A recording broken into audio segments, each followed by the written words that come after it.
THC Pro C era o canal. Fumar maconha era um vício meu e um hábito que escolhi conscientemente manter. Mesmo sendo ilegal, eu usava a erva todo santo dia e me sentia muito bem com isso, né? Ainda mais quando ela tinha a origem do meu quintal. Você plantar uma planta e colher dela e fumar dela é algo inusitado e sensacional para a pessoa que o faz, né? Desde que comecei a plantar, minha busca foi por manter distância do tráfico. Mas para comprar sementes estrangeiras pela internet nem sempre era fácil. Tinha vezes em que a entrega acabava interceptada pela Polícia Federal. Além do medo de ser pego, nesses casos minhas provisões ficavam comprometidas. Para ser autossuficiente por completo, só plantando as sementes que os meus pés de cannabis gerassem. Conforme testava e adaptava técnicas à minha realidade particular, fui me especializando em um método econômico e viável para qualquer pessoa cultivar. Cada vez ficava mais nítido como poderia ajudar os outros usuários a se livrar do tráfico, mostrando meu jeito de fazer. E a internet estava logo ali, né, na minha frente. Ensinar a plantar para não comprar foi justamente a ideia que deu origem ao meu canal no YouTube, o THC Pro C. Porque fumar maconha pode até ser considerado crime pela maioria das leis atuais, né? Pela miopia das leis. Porém, ser usuário de maconha não significa ser bandido, né, gente? De forma simples, caseira, pensei em fazer vídeos que ensinassem técnicas de cultivo para mais pessoas se desvencilharem do tráfico. Mas eu também senti a necessidade de me expressar com franqueza sobre esse julgamento errado e discriminatório que muitos fazem do usuário de maconha. Partindo da minha experiência pessoal, queria falar nesses vídeos sobre como é possível fazer o uso responsável da maconha sem deixar de cumprir com os deveres cotidianos, sem perder o foco, o objetivo, o propósito, sem tirar seus valores, né, na verdade. Queria falar sobre isso em especial para os mais jovens, né, para os menores de 18 anos. Essa ideia do canal, gente, nessa época aí, ela surgiu principalmente, os primeiros vídeos meus, eles eram sigilosos, né? Não mostrava meu rosto, e a minha intenção era falar para as pessoas mais novas dos prós e contras, né, de começar a fumar cannabis muito cedo, porque logo na época que eu comecei os vídeos, eu vi que eu poderia ter feito coisas maiores ainda na minha vida, sabe? Mas cada um de nós temos como se diz, um destino, né? E você se deixa ou não, né, ser levado a cumprir esse destino. Bom, voltando à leitura. Acredito que a juventude é quando definimos a boa parte do que seremos no futuro, né? Os caminhos que escolhemos nessa fase podem levar a destinos diferentes na vida adulta, né? Entretanto, as escolhas que fazemos quando jovens são carregadas de insegurança. Muitas vezes são iniciadas, motivadas pela necessidade de obter aprovação social para passar a imagem de alguém interessante, para ser mais querido no grupo. Qual adolescente não é levado a tomar decisões supondo que assim será mais admirado por outro alguém? Frente às opiniões de um grupo, acabamos tomando atitudes que não teríamos em outras situações. Assim, sem medir as consequências imediatas e no longo prazo, de repente nos vemos agindo de uma forma irresponsável com nossa vida e com a de outras pessoas. Sempre na tentativa de projetar uma imagem admirável de nós mesmos para quem nos acompanha, sempre na busca para se posicionar como alfa, ou mais corajoso, capaz, ou mais ousado, viril. Dirigir bêbado em alta velocidade é um exemplo disso. Não, de jeito nenhum, né? Experimentar novas drogas é outro. Isso aí sim, a gente, né, conhece cocaína, conhece lança-perfume, conhece muitas outras drogas, né? Ácido, cogumelo e aí vai.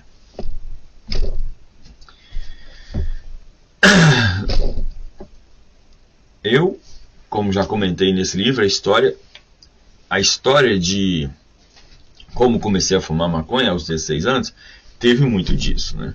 Por causa da Paula, querendo as meninas, conhecer a menina, né? Que era toda especial e tal, né?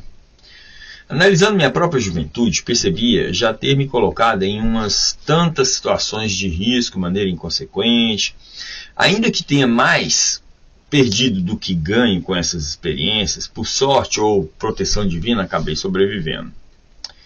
E quando me vi colhendo minha própria erva, livre do tráfico, sabe, ficou nítido para mim que, pelo menos no ato de fumar maconha, era possível reduzir perigos e danos para mais pessoas. Compartilhar na internet os meus aprendizados era uma das formas, né, para acessar essas pessoas, ajudá-las. Mais do que isso, era um dever que agora eu mesmo me impunha, né? Isso aí eu mudei minha vida depois que eu criei o canal. Em 2008 e 2009 eu criei o perfil no YouTube, né? Dei a ele o nome do THC Pro C. Iniciei o canal com vídeos sobre os meus cultivos e sobre uma série de depoimentos, né, sobre onde eu contava as experiências que tive com drogas dos 16 aos 31 anos de idade. Neles eu falo sobre os prós e contras que já enfrentei por usar maconha, algo semelhante do capítulo 2 deste livro. Ao gravar e publicar esses depoimentos, acreditava estar contribuindo para fortalecer a visão sobre como um jovem pode usar a cannabis, a maconha, e conviver de forma responsável com isso. Em paralelo, fazia vídeos mostrando os procedimentos para plantar, né? Colher, secar, isso aí eu estava aprendendo e ensinando ao mesmo tempo. Ali mostrava como germinar sementes e principalmente mostrava toda a minha satisfação, né, que a alegria que eu tinha em cultivar a maconha que eu fumava, né. Podemos dizer que foi um sucesso. Em um ano o canal obteve aí 8 mil a 12 mil seguidores, né, e os vídeos se popularizaram com milhares de visualizações. Muitos visitantes deixavam dúvidas sobre o cultivo nos comentários, outros elogiavam o que eu mesmo fazia, né. A semente do plantar para não comprar estava lançada, né, na terra. E ia sendo regada conforme esses vídeos eram passados de pessoa a pessoa, né? Essa propagação aí do YouTube é interessante isso. Ajudar outros usuários a plantar sua própria maconha me alegrava muito. Eu me sentia muito bem mesmo com isso. Contudo, comecei a me sentir um medo tremendo de ser descoberto pela polícia, muita gente falando, né? Todo mundo se propõe a plantar maconha, ainda que não com a melhor das intenções, convive, né? Que todo mundo que se propõe a plantar cannabis, né? Mesmo que você tenha das melhores intenções, convive com o temor de ser denunciado, né? Só que eu não estava apenas plantando na minha em silêncio, estava mostrando como eu fazia para quem quisesse. Me sentia sendo observado pelos vizinhos, sabe, as paranoias, e alguns comentários nos vídeos me apavoravam no início, com a possibilidade de receber uma visitinha dos tiras, né, em breve. Essa paranoia me levou a deletar o canal por impulso e me senti um covarde por isso na época, sabe, gente? Poucos minutos depois já estava arrependido, pensei nos seguidores do canal, nos comentários de incentivo, agradecimento, lembrei do motivo pelo qual começava tudo aquilo. Se eu tinha um conhecimento que podia ajudar os jovens a se livrar do tráfico e compartilhar esse saber, era uma missão. Compartilhar esse saber era uma missão mesmo. Se eu pudesse ajudar um só usuário a plantar, em vez de comprar, já me sentiria bem. Os riscos valiam a pena, sim. Até porque um maconheiro só escuta uma opinião diferente da sua sobre a erva se ela vem de outro maconheiro, né? O maconheiro jamais fica escutando o careta dando palpite para ele que ele discrimina. Após algumas semanas trocando e-mails com o YouTube, consegui recuperar meu canal com todos os seguidores que tinha, né, antes de apagar. Mas perdi os vídeos, sabe? Os vídeos, infelizmente, eu perdi todos os comentários, foi uma pena, porque era o início do meu canal, né?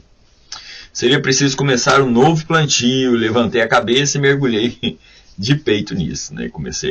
Reinaugurei o THC Pro C em 2010 com a mesma proposta, mostrando como cultivava a cannabis, falando sobre minha trajetória de vida. Republiquei os depoimentos sobre minhas experiências com drogas 16 aos 31 anos de idade, com a saga uma saga com pelo menos 2 vídeos por cada ano, né, de vida, eu contei.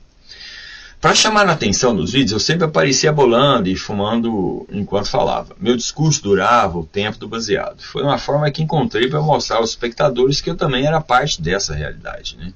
Eu, um usuário experiente falando, e não mais um adulto dando lições de moral sobre droga para os meninos. As inscrições do canal seguiam crescendo diariamente, eu recebia comentários de incentivo que me confortavam, né? O pessoal abraçou o THC Pro C nessa época, gente. Vi o número de inscritos do canal crescer rapidinho, né? Rapidinho tinha 30 mil seguidores, né? No total, meus vídeos já contabilizavam mais de 3 milhões de visualizações. Eu estava me tornando conhecido em diferentes cantos do Brasil e também um pouco fora daqui, né? Em Portugal. Na medida em que eu produzia os vídeos, eu pesquisava o modo de plantar maconha em outros países, né? Quando possível, testava esses métodos usando equipamentos mais baratos, pois sabia que muitos seguidores do canal enfrentavam limitações financeiras. Assim, demonstrei, por exemplo, a técnica de cultivo hidropônico, né? Que eu fiz isso muitas vezes, foi um dos primeiros cultivos meus. Como tinha uma certa experiência com aquários, conhecia um bocado sobre bombas de água, alimentação vegetal em ambientes aquáticos, consegui bons resultados nesses testes sem precisar importar equipamentos gringos caríssimos e mostrei para os meus seguidores do canal como fazer igual, né? Sempre tive como bancar essas despesas por trabalhar normalmente. Eu tinha uma empresa, né, de sistemas de segurança, de informática. Oi, Nina. Como empresário e professor, tinha uma renda que me permitia investir nas sementes, nutrientes e demais itens de cultivo. Esses gastos a mais também foram acompanhados por uma economia no meu fluxo de caixa.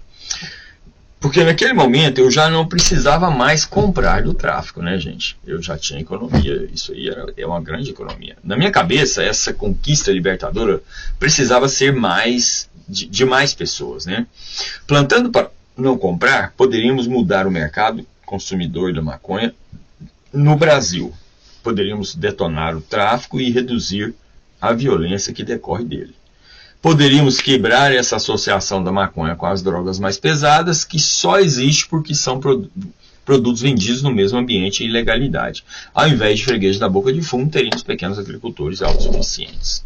Essa sempre foi a minha principal ideia, né? Os meninos que vendem a cannabis passem a serem comerciantes legais e não traficantes, né? E nós que usamos a cannabis deixamos de comprar uma cannabis ruim no mercado para poder plantar e colher uma cannabis limpa, deliciosa de se usar, muito mais medicinal, né?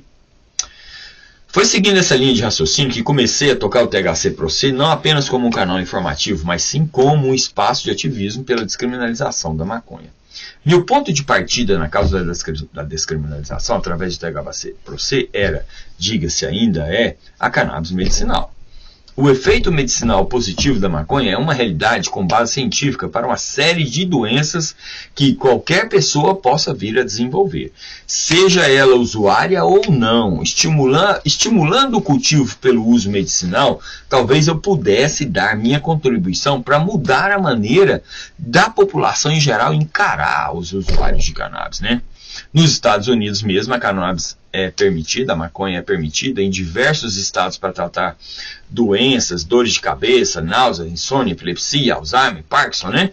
Existem estudos de eficácia do canabidiol e do tetrahidrocannabinol no combate do câncer, da AIDS. A medicina canábica é uma realidade palpável, comprovada em pesquisas. Para quem sofre com esses males, é uma alternativa de tratamento mais acessível do que remédios caríssimos, com contraindicações agressivas, né? Feitas em laboratórios, a farmacopeia alopata, né? Só que o CBD e o THC são justamente os princípios ativos que fazem a erva dar o barato, não tanto o CBD, né? O THC.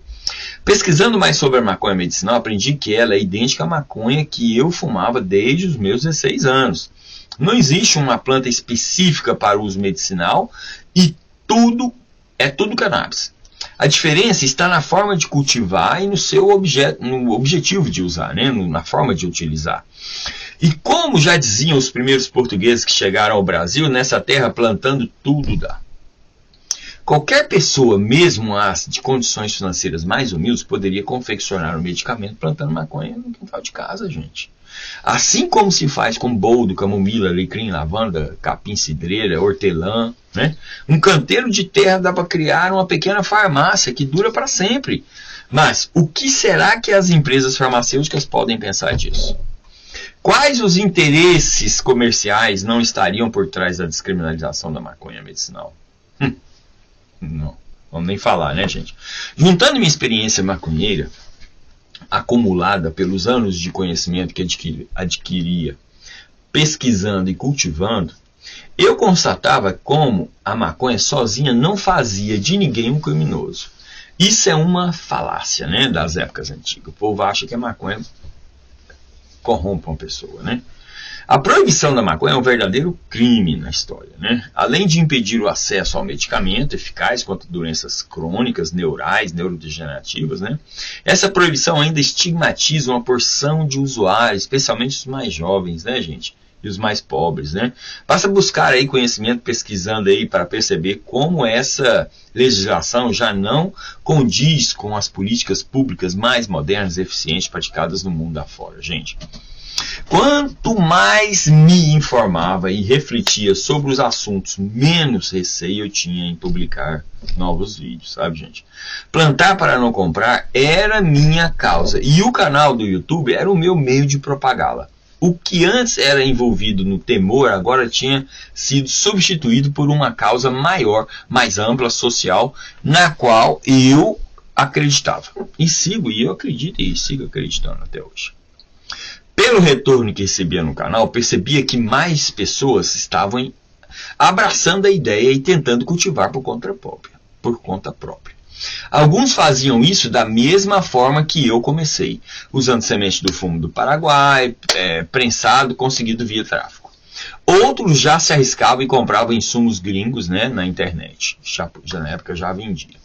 E muitas pessoas vinham me procurar não apenas para tirar dúvidas, mas também para pedir sementes, né, e obter sementes. Logo me vi compartilhando as minhas para quem quisesse plantar e ter os mesmos resultados que eu consegui em casa. Eu tinha plantas macho que cruzei com plantas fêmeas e assim produzi milhares de sementes. Passei então a enviá-las para os 4 cantos do Brasil. Foi um pouco dispendioso sim na época, no início, pois a única forma que encontrei para não ter